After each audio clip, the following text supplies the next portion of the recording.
Solomon, the richest man in the ancient world, wrote one line about debt that most people today read completely wrong. Proverbs 22, verse 7. The borrower is slave to the lender. Slave, not a little stressed, not behind on payments. Slave. And in the world he was writing in, that word wasn't a metaphor. There was a way to lose your freedom without a war, without a crime, without ever being captured. You simply borrowed and couldn't pay it back. Debt bondage was real. It had rules. It had a price tag on a human being. So what did Solomon actually see when he wrote slave? And why would a line about ancient debt still land so uncomfortably close to home? Let's trace it step by step, straight from the text. Stay with me. Here's what happens when most of us hear that verse today. The borrower is slave to the lender. We nod. We file it away as a warning. Something like debt is stressful, or try not to owe people money. A proverb about being careful. Good advice, the kind you'd find on a coffee mug or a church bulletin. And then we move on. And that reading isn't wrong exactly. It's just soft, smoothed down. We've taken a word with teeth and turned it into a gentle nudge. Think about how the word slave actually lands on us now. When you hear it, your mind goes to a specific, terrible history. Chains, auction blocks, human beings owned as property because of the color of their skin.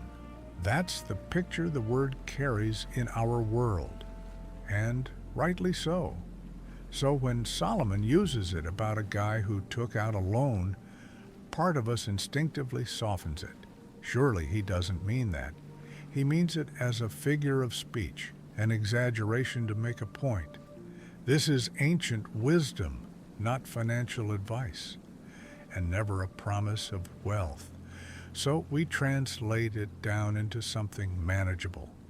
The borrower feels trapped. The borrower is kind of at the mercy of the bank. We hear metaphor. And once it's just a metaphor, it stops asking anything of us. It becomes a nice reminder to be responsible and nothing more. But here's the first crack in that reading. Solomon wasn't writing to people who owned coffee mugs. He was writing roughly 3,000 years ago to farmers and tradesmen and heads of households in the ancient kingdom of Israel. And in their world, the distance between I owe you money and I belong to you was not a metaphor. It was a road, a short one, with clearly marked steps along the way. That's the part the soft reading erases. When Solomon reached for the word slave, he wasn't grabbing the most dramatic word he could find to scare his son about credit cards.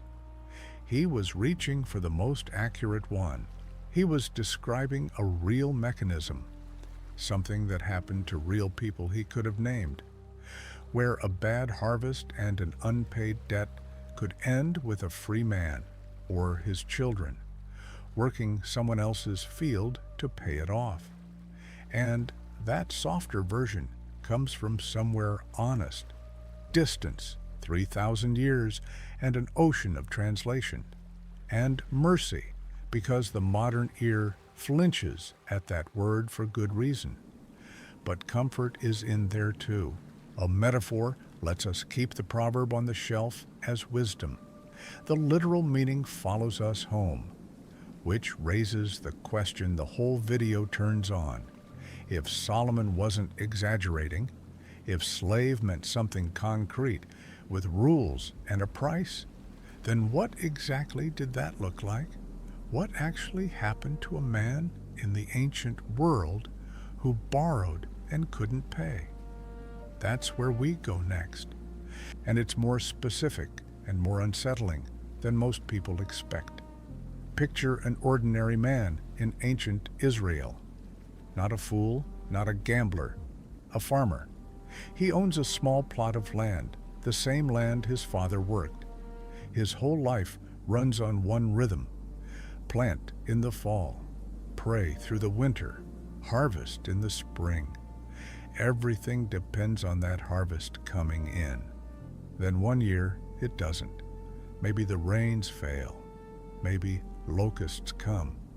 Maybe someone in the house gets sick and can't work the fields.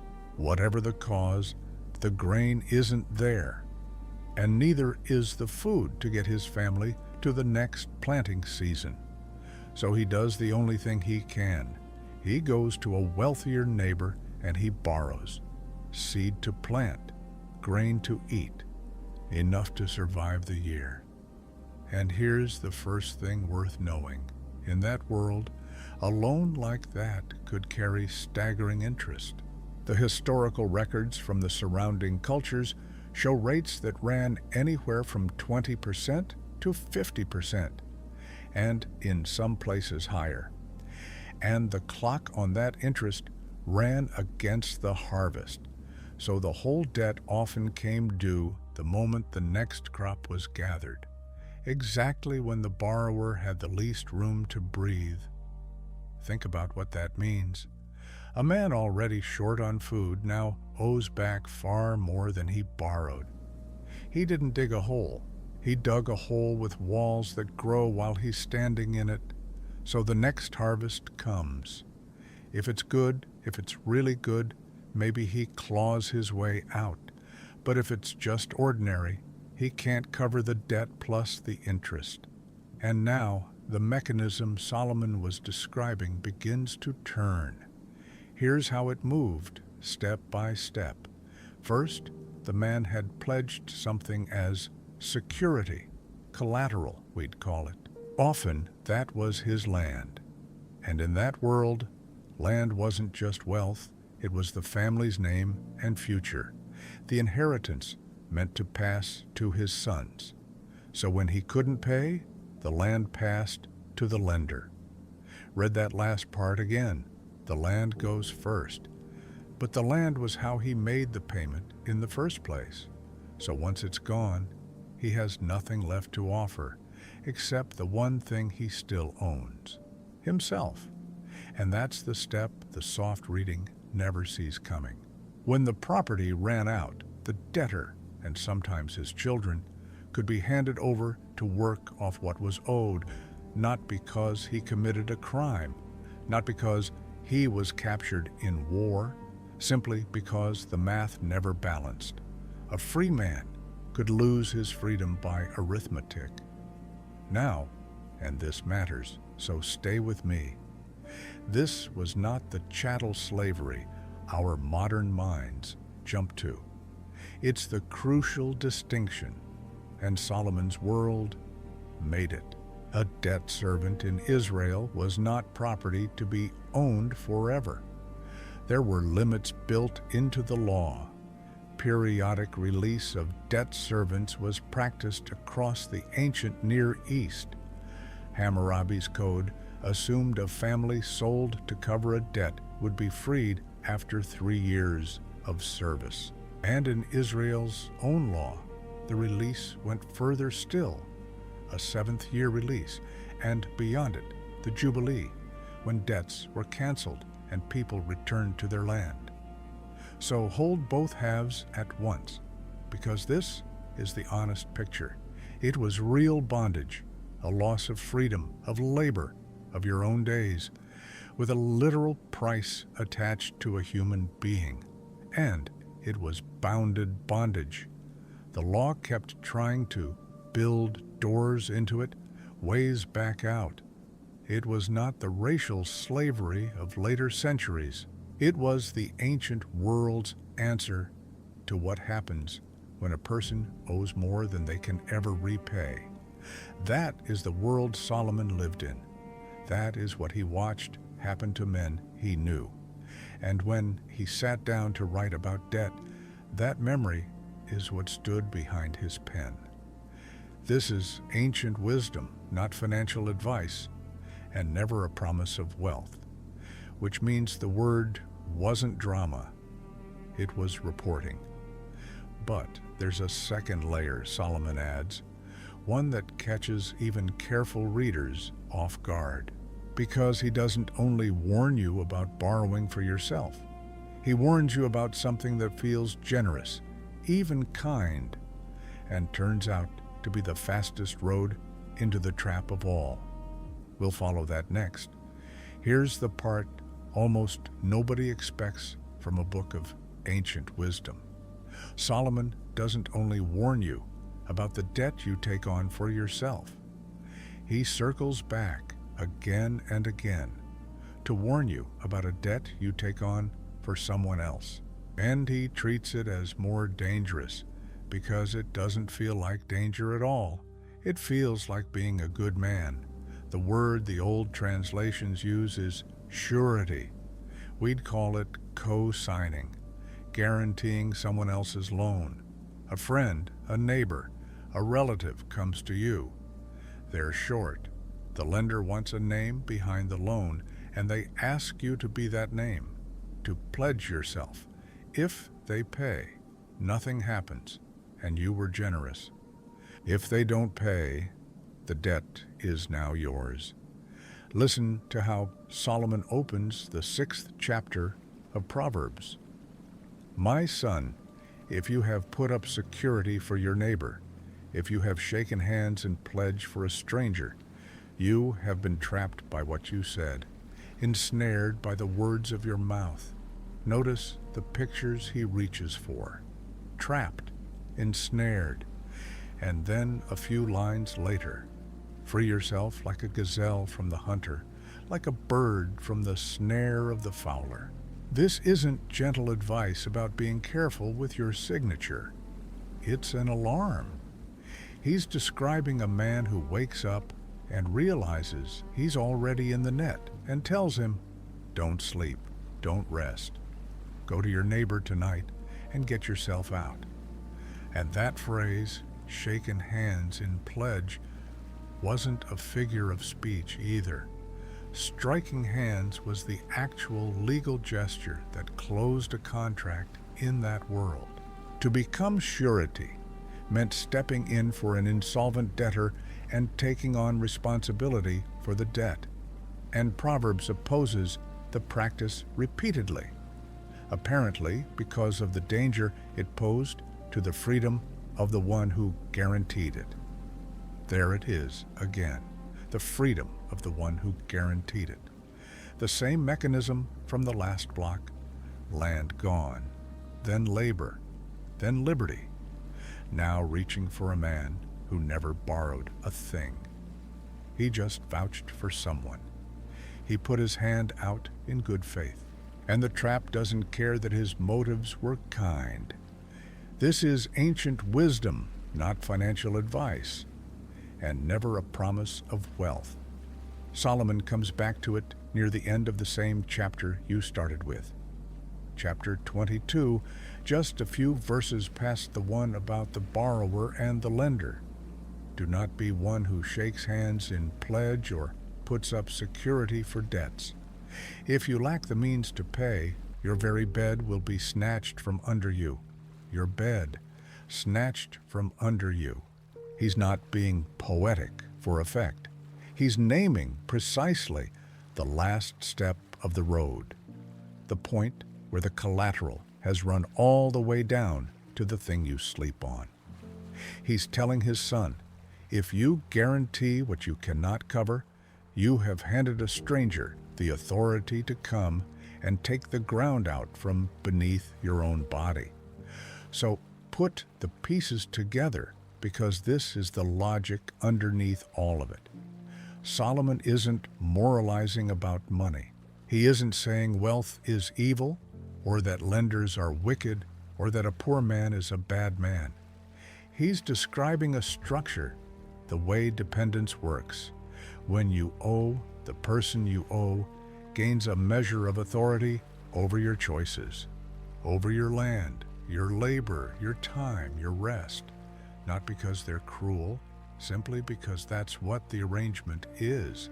Debt transfers a piece of your freedom to another person and holds it there until the debt is gone. That's the whole of it. The rich rule over the poor, and the borrower is slave to the lender. Two halves of one sentence, each explaining the other. The first half is the rule. The second half is the mechanism that makes the rule run. And a man in Solomon's day didn't need it explained. He'd seen a neighbor's field change hands, watched a family go to work in it, and understood exactly what the proverb meant. Which leaves us with the uncomfortable question we've been circling since the first minute. That world had debt servitude, striking of hands, bondage with a price. Ours doesn't. So why does this ancient line still feel like it's describing something we know? Why does a warning written 3,000 years ago still land so close to home? That's where we finish. Let's be honest about the difference first, because it matters. Nobody today borrows money and ends up working someone else's field to pay it off. There's no striking of hands that ends with you as another man's servant. The literal mechanism Solomon watched: land, then labor, then liberty. That machine has been dismantled. We have bankruptcy laws now. We have protections. A missed payment doesn't cost you your freedom. So if the machine is gone, why does the verse still sit so heavy? Why did that word, slaves, stop you at the very start of this video? Here's the answer, and it's the thing Solomon actually saw. He wasn't ultimately describing an economy. He was describing a relationship, the shape of what happens between a person who owes and a person who is owed. And that shape has not changed at all. Think about what debt still does. Not the chains, the pull. The way a number you owe quietly starts making your decisions for you. You stay in the job you'd leave because the payment is due. You take the shift you're too tired for because the balance won't wait. You measure your choices, where you live, what you can risk, whether you can rest, against what you owe before you measure them against anything else. Nobody owns you, and yet something has authority over your days that you did not choose and cannot simply set down. That's the loss of freedom Solomon named. Not ownership, dependence. The transfer of a piece of your life to someone else, held there until the debt is gone. He watched it take a man's field. You may have felt it take your Saturday, your peace at 3 a.m., the plan you couldn't chase because the money was already spoken for. This is ancient wisdom, not financial advice, and never a promise of wealth. Solomon isn't handing you a way out of debt. He's not promising that if you understand this verse, prosperity is coming. He never offered that, and neither will I. What he's offering is something quieter and more honest: sight. The ability to see the arrangement for exactly what it is before you're standing in it. Because that's what the proverb was always for. Not to shame the man who borrows. Sometimes a man has to survive the winter. Solomon knew that too. It's to make sure that when you reach for it, you reach with your eyes open. That you know the word for what you're stepping into. That you never let the soft reading talk you into believing slave was just a strong way of saying stressed. If this kind of honest, historical look at Scripture is what you've been hungry for, subscribe. There's fresh manna here every single day. And if you made it all the way to the end of this one, I already know something about you. You're the kind of person who wants the real meaning, not the coffee mug version. That's rare. Stay with me because we do this every day. So let's put the verse back where we found it and read it one more time. with everything we now know standing behind it. The rich rule over the poor, and the borrower is slave to the lender. Hear it now, not a coffee mug, not an exaggeration. A man 3,000 years ago who had seen exactly where the road ended, leaning toward his son and telling him the truth with the most accurate word he had. The word wasn't drama, it was mercy. The mercy of someone who'd rather warn you than watch you learn it the hard way. He wasn't trying to frighten you. He was trying to give you your eyes. And maybe that's the strange gift buried in that hard word. The ancient servant couldn't always see the trap until the land was already gone. You can. The whole reason the verse survives, the reason it still stops us, is that understanding the shape of a thing is the first freedom nobody can take from you. Which of these two debts has weighed heaviest on you? The one you took for yourself, or the one you took for someone else? Tell me below. Scripture explained, faith applied, life changed. This was your daily manna. Come hungry tomorrow.